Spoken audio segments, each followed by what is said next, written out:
नमस्कार। SN audio classes में आपका स्वागत है। अपनी इन श्रृंखला को जारी रखते हुए हम आज सुनेंगे निर्मल वर्मा की कहानी एक दिन का मेहमान। तो बिना देर किए हम शुरू करते हैं। चलिए।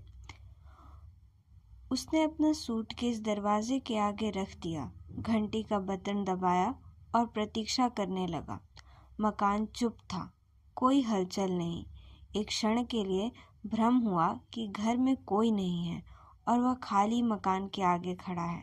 उसने रुमाल निकालकर पसीना पोंछा, अपना एयर बैग सूटकेस पर रख दिया, दोबारा बटन दबाया और दरवाजे से कान सटाकर सुनने लगा। बरामदे के पीछे कोई खुली खिड़की हवा में हिचकोले खा रही थी। वह पीछे हटकर ऊपर देखने लगा। वह 2 मंजिला मकान था। लेन के अन्य मकानों की तरह काली छत, अंग्रेजी वी की शक्ल में दोनों तरफ से ढलुआ और बीच में सफ़ेद पत्थर की दीवार, जिसके माथे पर मकान का नंबर एक काली बिंदी सा टिमक रहा था। ऊपर की खिड़कियां बंद थी और पर्दे गिरे थे। कहाँ जा सकते हैं इस वक्त? वह मकान के पिछवाड़े गया। वहीं लॉन, फेंस और झाड़ियाँ थी जो उसने 2 साल पहले देखी थी। बीच में विलो अपनी टहनियाँ झुकाए एक काले बूढ़े रीछ की तरह उग रहा था, लेकिन गैराज खुला और खाली पड़ा था। वे कहीं कार लेकर गए थे। संभव है उन्हें सारी सुबह उसकी प्रतीक्षा की हो और अब किसी काम से बाहर चले गए हों, लेकिन दरवाजे पर उसके लिए एक चिट तो छोड़ ही सकते थे। वह दोबारा सामने के दरवाजे पर लौट आया। अगस्त की चुनचुनाती धूप उनकी आंखों पर पड़ रही थी। सारा शरीर चू रहा था।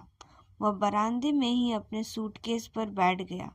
अचानक उसे लगा सड़क के पार मकानों की खिड़कियों से कुछ चेहरे बाहर झांक रहे हैं, उसे देख रहे हैं।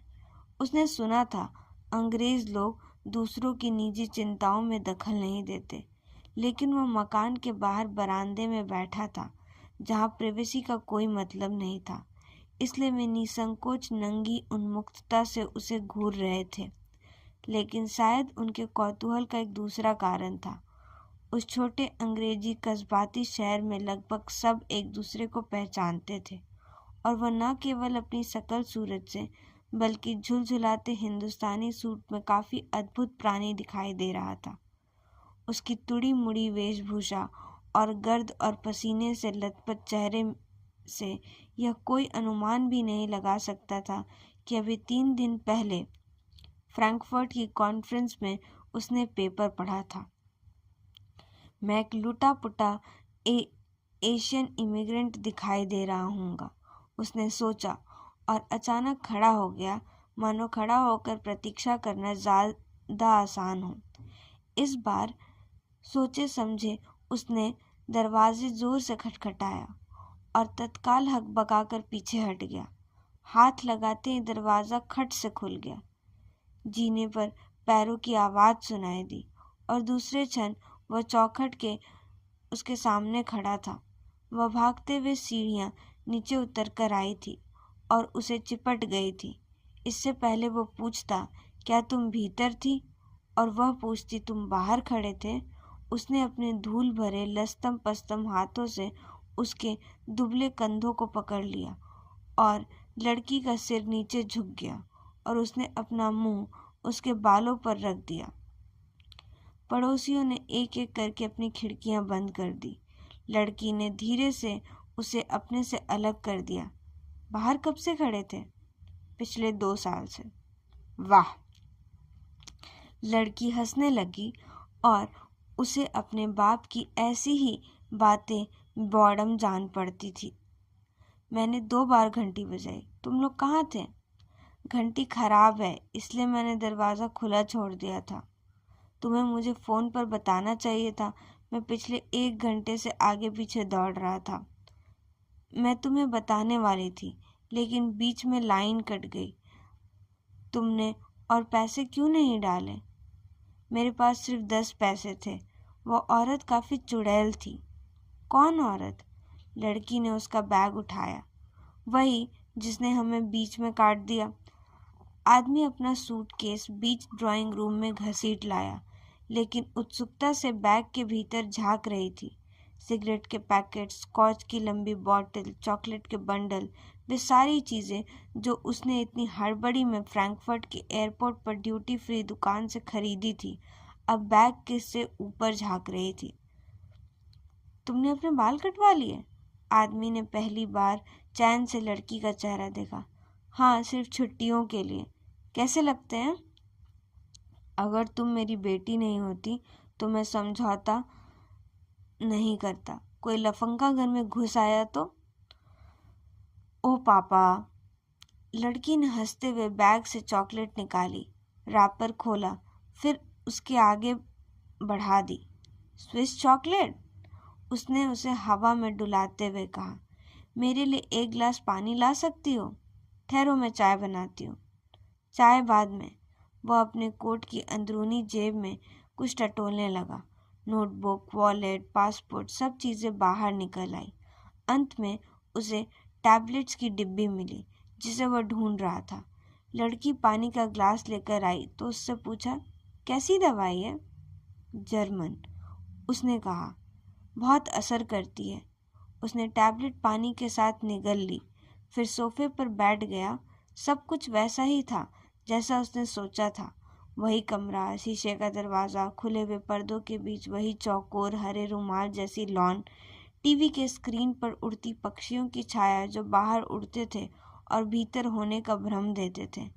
वह किचन की दहरी पर आया। गैस के चूल्हे के पीछे लड़की की पीठ दिखाई दे रही थी। कॉर्डरॉय की काली जीन्स और सफ़ेद कमीज जिसकी मुड़ी स्लीव्स बाहों की कुहनियों पर झूल रही थी, वो बहुत हल्की और छुई मुई सी दिखाई दे रही थी। मामा कहाँ हैं? उसने पूछा। शायद उसकी आवाज़ इतनी धीमी थी कि लड़की ने उसे नहीं सुना, किंतु उसे लगा जैसे लड़की की गर्दन कुछ ऊपर उठी थी। मामा क्या ऊपर हैं? उसने दोबारा कहा और लड़की वैसे ही निश्चल खड़ी रही, और तब उसे लगा जैसे उसने पहली बार उसके प्रश्न को सुन लिया था। क्या वह बाहर गई है? उसने पूछा। लड़की ने बहुत धीरे धुंधले ढंग से सिर हिलाया, जिसका मतलब कुछ भी हो सकता है। तुम पापा कुछ मेरी मदद करोगे? वह लपक कर किचन में चला आया। बताओ क्या काम है? तुम चाय की केतली लेकर भीतर जाओ, मैं अभी आती हूँ। बस, उसने निराश स्वर में कहा। अच्छा, प्याले और प्लेट भी लेते आओ। वह सब चीज़ें लेकर भीतर कमरे में चला आया। वह दोबारा किचन में जाना चाहता था, लेकिन लड़की के डर से वह वहीं सोफे पर बैठा रहा। किचन से कुछ तलने की खुशबू आ रही थी। लड़की उसके लिए कुछ बना रही थी और वह उसकी कोई भी मदद नहीं कर पा रहा था। एक बार इच्छा हुई किचन में जाकर उसे मना कराए कि वह कुछ नहीं खाएगा, किंतु दूसरे क्षण भूख ने उसे पकड़ लिया। सुबह से उसने कुछ नहीं खाया था। ह्यूस्टन स्टेशन के कैफेटेरिया में इतनी लंबी क्यू लगी थी कि वह टिकट लेकर सीधा ट्रेन में घुस गया था। सोचा था वह डाइनिंग कार में कुछ पेट में डाल लेगा, किंतु वह दोपहर से पहले नहीं खुलती। सच पूछा जाए तो उसने अंतिम खाना कल शाम फ्रैंकफर्ट की एयरपोर्ट पे खाया था, और जब रात को लंदन पहुंचा तो अपने होटल की बार में पीता रहा था। तीसरे ग्लास के बाद उसने जेब से नोटबुक निकाली, नंबर देखा और बार की टेलीफोन बूथ में जाकर फ़ोन मिलाया था। पहली बार में पता नहीं चला उसकी पत्नी की आवाज़ है या बच्ची की। उसकी पत्नी ने फ़ोन उठाया होगा, क्योंकि कुछ देर तक फ़ोन का सन्नाटा उसके कान में झनझनाता रहा। फिर उसने सुना वह ऊपर से बच्ची को बुला रही है, और तब उसने घड़ी देखी। उसे अचानक ध्यान आया इस समय वह सो रही होगी, और वह फ़ोन नीचे रखना चाहता था, किंतु उसी समय उसे बच्ची का स्वर सुनाई दिया। वह आधी नींद में थी। कुछ देर तक पता ही नहीं चला कि वह इंडिया से बोल रहा है या फ्रैंकफर्ट से या लंदन से। वो उसे अपनी स्थिति समझा ही रहा था कि 3 मिनट खत्म हो गए और उसके पास इतना चेंज भी नहीं था कि वह लाइन को काटने से बचा सके। तसल्ली सिर्फ इतनी थी कि वह नींद, घबराहट और नशे के बीच ये बताने में सफल हो गया था कि वह कल उनके शहर पहुंच रहा है। कल यानी आज। वे अच्छे क्षण थे। बाहर इंग्लैंड की पीली और मुलायम धूप फैली थी। वह घर के भीतर था। उसके भीतर गरमाई की लहरें उठने लगी थी। हवाई अड्डों की भाग दौड़, होटलों की हिल हुज्जत, ट्रेन टैक्सियों की हड़बड़ाहट, वह सबसे परे हो गया था। वह घर के भीतर था। उसका अपना घर ना सही, फिर भी एक घर, कुर्सियां, पर्दे, सोफा, टीवी। वह अरसे से इन चीज़ों के बीच रहा था और हर चीज़ के इतिहास को जानता था। हर 2-3 साल बाद जब वह आता था तो सोचता था बच्ची कितनी बड़ी हो गई होगी और पत्नी वह कितनी बदल गई होगी। लेकिन ये चीज़ें उस दिन से एक जगह ठहरी थी जिस दिन उसने घर छोड़ा था। वे उसके साथ जाती थी, उसके साथ लौट आती थी। पापा, तुमने चाय नहीं डाली? वह किचन से 2 प्लेटें लेकर आई। एक में टोस्ट और मक्खन थे, दूसरे में तले हुए सॉसेस। मैं तुम्हारा इंतज़ार कर रहा था। चाय डालो, नहीं तो बिल्कुल ठंडी हो जाएगी। वह उसके साथ सोफे पर बैठ गई। टीवी खोल दूं, देखोगे? अभी नहीं। सुनो, तुम्हें मेरे स्टैम्प्स मिल गए थे? हाँ पापा, थैंक्स। वह टोस्ट पर मक्खन लगा रही थी। लेकिन तुमने चिट्ठी एक भी नहीं लिखी। मैंने एक लिखी थी, लेकिन जब तुम्हारा टेलीग्राम आया तो मैंने सोचा अब तुम आ रहे हो तो चिट्ठी भेजने की क्या ज़रूरत। तुम सचमुच गागा हो। लेकिन लड़की ने उसकी ओर देखा और हंसने लगी। यह उसका चिढ़ाऊ नाम था जो बाप ने बरसों पहले उसे दिया था, और जब वो उसके साथ घर में रहता था वो बहुत छोटी थी और उसने हिंदुस्तान का नाम भी नहीं सुना था।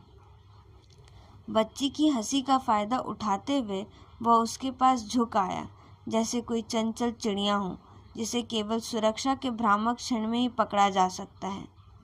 मम्मी कब लौटेगी? प्रश्न इतना अचानक था कि लड़की झूठ नहीं बोल सकी। वह ऊपर अपने कमरे में है। ऊपर? लेकिन तुमने तो कहा था।